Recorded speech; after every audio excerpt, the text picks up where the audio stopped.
Hey guys, oh my gosh, I haven't been on in so long. I never even came back after my 33-week blog with my son. So, all of you who follow me and subscribe to me, thank you so much. And I'm so sorry that I never came back. Life with two toddlers just is hectic and crazy, and um, at this point my daughter is going to be 4 in February and my son is 19 months, and I have so much to update you on. I don't even know where to start. I guess I'll just start just flying out on two wheels, whatever. um so my entire life I've always felt like I wanted to be a gestational surrogate. Um, I could never personally be an egg donor or what you call a true surrogate, which means it's your own egg. I just couldn't. I would feel too biologically connected with my own child. Um, but I've always just wanted to carry for someone who couldn't have a baby. I told my husband about it on our second date, second or third date, and he just kind of laughed and was like, "Yeah, okay." Um, I guess you don't really think about it, or he didn't really. I mean, we're like what, 19, so he doesn't really think about down the line. Anyways, after I had my son, I had been watching one of my very best friends struggle with infertility for about 2 years, and every time, um, each month when she would find out she wasn't pregnant, I would come home crying to my husband and saying, I'm going to have her baby. Like, I'm not sitting around watching something like this happen to her. And luckily, she got pregnant on her own. But that desire for me to help someone like her really stayed with me. Um, so I started talking to my husband about what it would mean to really do it and how I really wanted to do it. He really needed education. He really needed to understand it. Um, he needed time on his own to research it and think about it instead of me just being like, can we do it? Can we do it? Can we do it? So he told me to kind of like gather my resources and teach him more about it. And the more I thought about it, the more I really realized I wanted to go with an agency, especially it being my first time around or whatever. I just felt like if I went through an agency, I would have someone to hold my hand through the process and go through the legalities of it. And I don't know, just the more I researched, the more I decided I would go through an agency. So um, I researched agencies, I looked into it. I told my husband the different options of agencies that I'd found. I almost went with one, and at the last minute, I changed my mind and went with a different one. Um, the agency I went with they asked for 3 references: a work reference, a friend, and a relative. And I just felt like them checking references like that made it very special and personal, and I felt like they were really trying to get to know me and that they would really put a lot into the matching process with the couple that we would choose.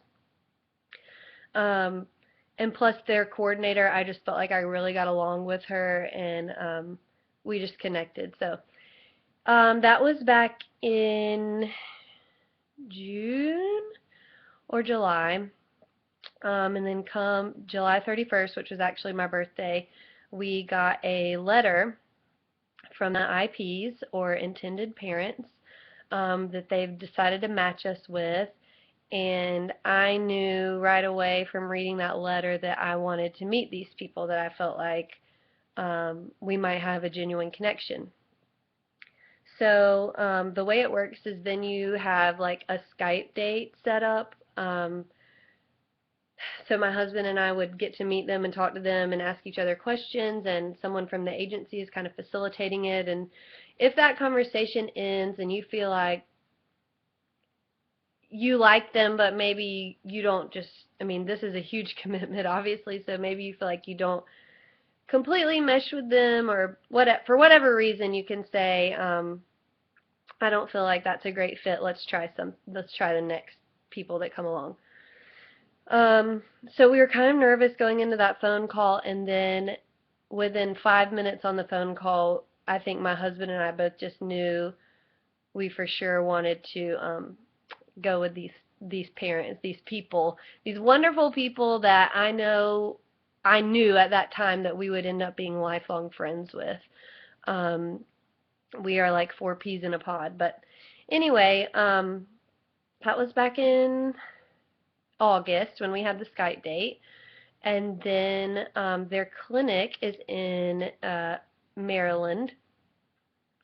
So we had a trip scheduled for September for me to go up there for a medical screening, and they offered for us to stay a couple extra days as well and go just hang out with them and go sightseeing in DC and get to know them, get to hang out and get to know each other better. And so we did that, and it was so much fun.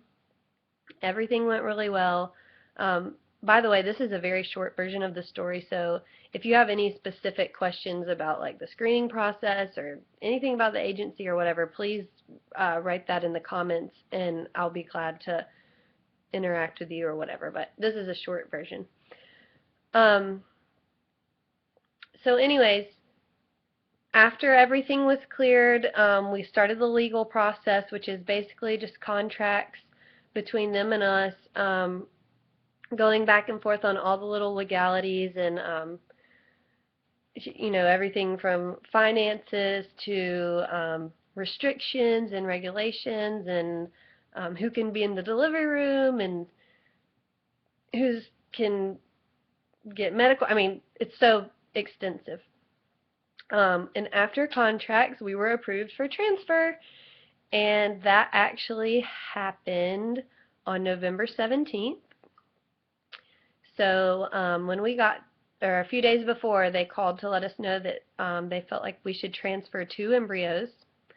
The IPs already had embryos made a while ago, so they've just been waiting. They had been waiting for a match for a surrogate, and then I came along. So I should also note that she has a heart condition, which is what prohibits her from carrying. If she were to become pregnant, it would be dangerous to her life and the baby's life. So they had embryos made a while ago. A few days before transfer, though, the doctor called and said that he would like to transfer 2 because he was a little bit nervous about her age when the embryos were made, which was 38, and he just felt like if we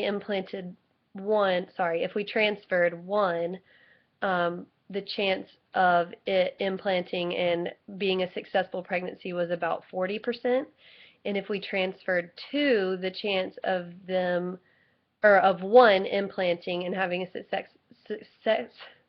successful pregnancy was about 65%.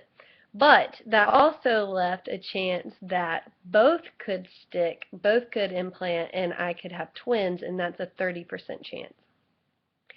So we transferred 2. That was on a Tuesday, and then the IPs flew back to my hometown, Greenville, South Carolina, with me from the transfer, and they stayed here for the weekend. We took them to a Clemson football game. Go Tigers. We took them out to eat. We just kind of hung out. I really wanted them to get to meet my family and friends and people that have been so supportive to me through this whole process. So they got to do that, and it happened to be that while they were here on Saturday night, I took a test, and it was positive. So we are pregnant. I took the test straight to their hotel room. I told them that I forgot to give them something, and I walked up and I was, of course, just bawling the whole way there. Um, I was like calling my husband and my friends and freaking out like, I don't even know what to say. Like, this is such a big moment. I don't have the words. I'm just going to be bawling. And they're like, you don't have to say anything. You just walk up, knock on the door, and hand her the test. So that's exactly what I did.